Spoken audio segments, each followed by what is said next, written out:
This morning here in Addis Ababa. waxaa jirtay dhacdo kale oo maanta ka dhacday halkan Addis Ababa oo aan rabo inaan wax ka taabto. Subaxnimadii saaka markii aan isku diyaariyay inaan imaado shirka midowga Afrika. The Ethiopian security has ciidamada ammaanka Ethiopia ayaa iga hor istaagay. waxay ii diideen inaan hoteelka banaanka uga soo baxo iyo inaan raaco gaarigayga oo aan madasha shirka ku imaado.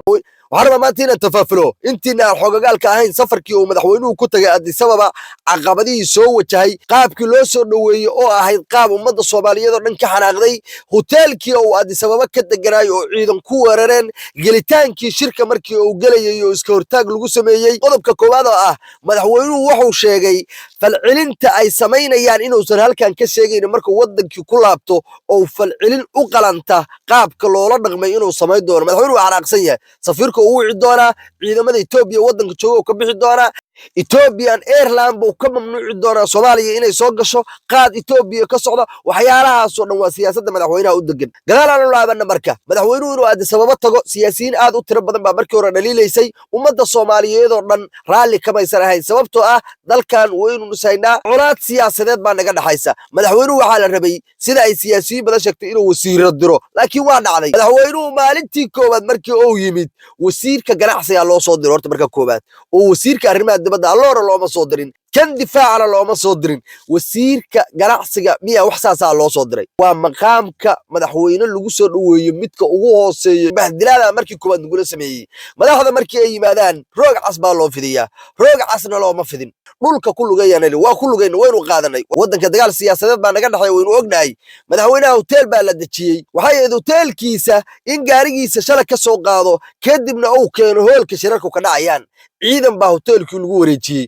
madaxweynaha albaabka hotelka marka uu soo istaagay qori caaradiis baa afka laga geliyo waxa la gadaal u laabo madaxweynihii waaga ku bariyay ninba waa ninkii la dhashay Ismaaciil Umar Geelle oo walaalkiisa oo nin Soomaaliyeed oo telefoon u diray wuxuu yiri Ismaaciil oo arrinku waa jid ciidamada albaabka ii taagan inaan shirka imaadana waa la ii diidan yahay xal baa laga doonayaa Ismaaciil Umar Geelle wallahi waa nin adag gaarigu walka ka soo ingirgaraystay hotelkii buu yimid daaqada uu furo wuxuu yiri madaxweyne soo gal cid kula hadli karta ma laha istaafkii Xasan Sheekh Maxamuud iyo istaafkii Ismaaciil Umar Geelle oo Soomaaliya oo wada socda ayaa hoolkii shirku ka dhacay albaabkiisa wada istaagay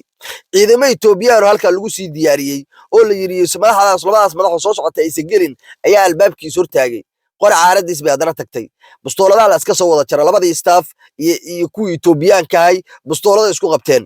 ninkan oo ah ilaaliyaha madaxweynaha qaaska oo nin aad u tababarana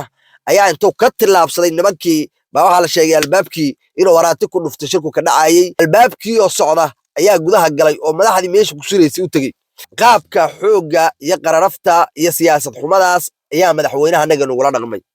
annagu ummad Soomaaliyeed baynu nahay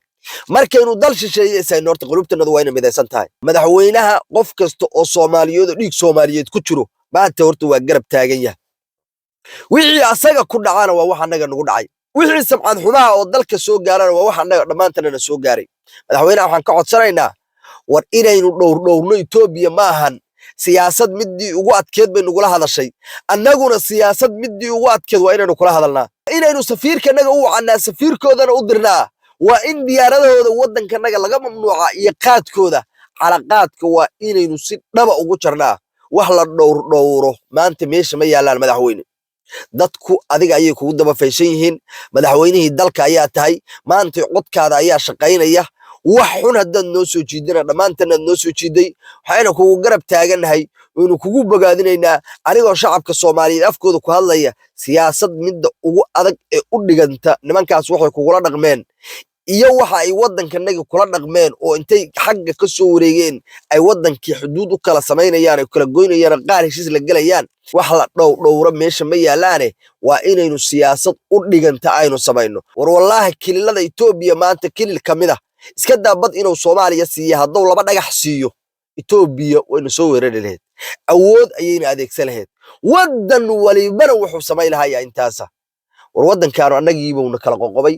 halkaas uu ka wareegay maamul Soomaaliya kamid oo heshiis la galay bad buu ka iibsaday dhul buu ka iibsaday wax la dhowro iyo wax la xeeriya meesha ma yaalaan qaniya ka fujida siyaasad arrin dabadeed iyo qaramada midooban ku dacweynaynaa iyo madaxweyne waxaas waxba kama soo naasacadaanayaan dadkaan ayaga gaala isla ilkaabeys hoos bay ka wada xariiraan way rabaan meesha inay xoog iyo xeelad mid uun ku qaataan way rabaan meeshaan inay yabaniinta kala dagaalamaan siyaasadda iyo qosolka beenta hoos jirin ee gaalada ku qoslayso dhag jalaq ha u siinin siyaasad midii ugu adkeed oo waxay nugula dhaqmayaan u dhiganta waa inaynu ku samaynaa Itoobiya dadka Soomaaliyeed maanta hal dhanbay wada jeedaan colaadda Itoobiyayna wada qabaan adiga oo ka faa'iideysanaya madaxweyne si xitaa nimanka shayaadiinta oo u taaglaanahay aan jihaad ugu dirno nimanka xiriirka u gooy oo nimanka shayaadiinta aan ku maal gelino oo ayaga laftirkoodu aan dhahno aynu heshiino ila